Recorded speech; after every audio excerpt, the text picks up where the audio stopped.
কান্নায় ভেঙে পড়েছেন এখানে দেখা যাচ্ছে যাদের দোকান তারা বলছেন তাদের সব শেষ হয়ে গেল এবং দেখাই যাচ্ছে যে সম্পূর্ণভাবে এখানে এই রুটি রুজি ছিল তাদের এই দোকানই।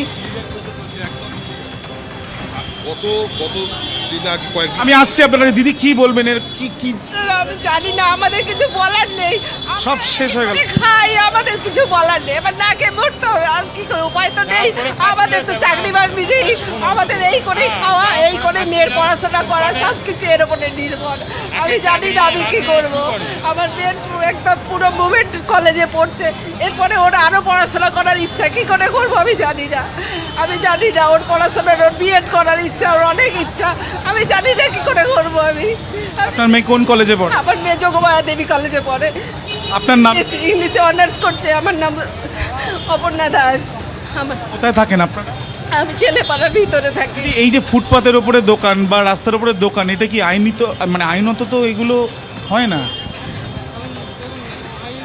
আমরা তো আইন ফাইন বুঝিনি, আমরা অনেক দিন থেকে দোকান করেছি এবং আমাদের ইউনিয়ন থেকে আমাদের জানিয়ে, কোন ইউনিয়ন?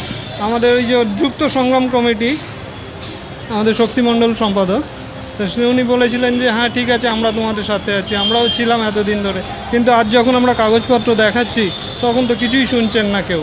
আপনাদের তো তার মানে কতটা ক্ষয়, মানে কতটা, অনেকটাই ক্ষতি হয়ে গেল তার মানে। সব শেষ, অনেক মানে পুরো শেষ। আমি কি করব আমি জানি না স্যার, আমি জানি না কি করব।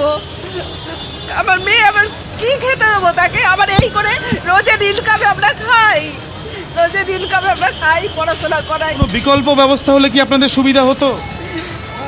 সেটা তো হলো তো স্যার, সেটা কিছু হলো। আমাদের যদি আগে থেকে কিছু জানানো হতো বা কোনো ব্যবস্থা যদি করা হতো, তাও আমরা তো কিছু একটা উপায় বের করতে পারতাম। এটা হুট করে হয়েছে, কোথা থেকে যাবো আমরা? আমাদের টিভি দেখার মতন সময় নেই, আমরা খাটতে খাটতে আমাদের সারা দিন কেটে যায়, টিভির কাছে বসার মতন সময় নেই। সেটা তো মুখ্যমন্ত্রী আজকে বলেননি, দুদিন আগে বলেছিলেন উনি। মুখ্যমন্ত্রী কিন্তু একবারও দাদা বলেনি দাদা,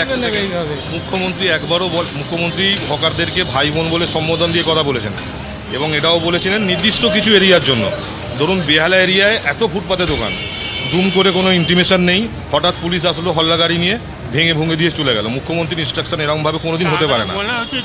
এবং এখানে কর্পোরেশনে যারা এখানে বসে রয়েছে দোকান নিয়ে, 30 বছর 40 বছর ধরে হকার কার্ড রয়েছে তাদের সঙ্গে একটা আলোচনা করে তাদের একটা আলাদা ব্যবস্থা করার প্ল্যানিং করা যেত, বা কোন দোকান পুরনো, কোনগুলো নতুন। অর্থাৎ এই মুহূর্তে হকাররা তারা রীতিমতো সমস্যার মধ্যে পড়েছেন। বলছেন হঠাৎ করে এই ধরনের একটা ঘোষণা এবং হঠাৎ করেই তাদের দোকান, এত বছরের ব্যবসা ভেঙে দেওয়াতে কোথায় যাবেন তারা? পুনর্বাসনের দাবি জানাচ্ছেন। আবির, ধন্যবাদ। তবে ইতিমধ্যে কলকাতার পুলিশ কমিশনার বিনীত গোয়েল তিনি কি বলছেন শোনাবো।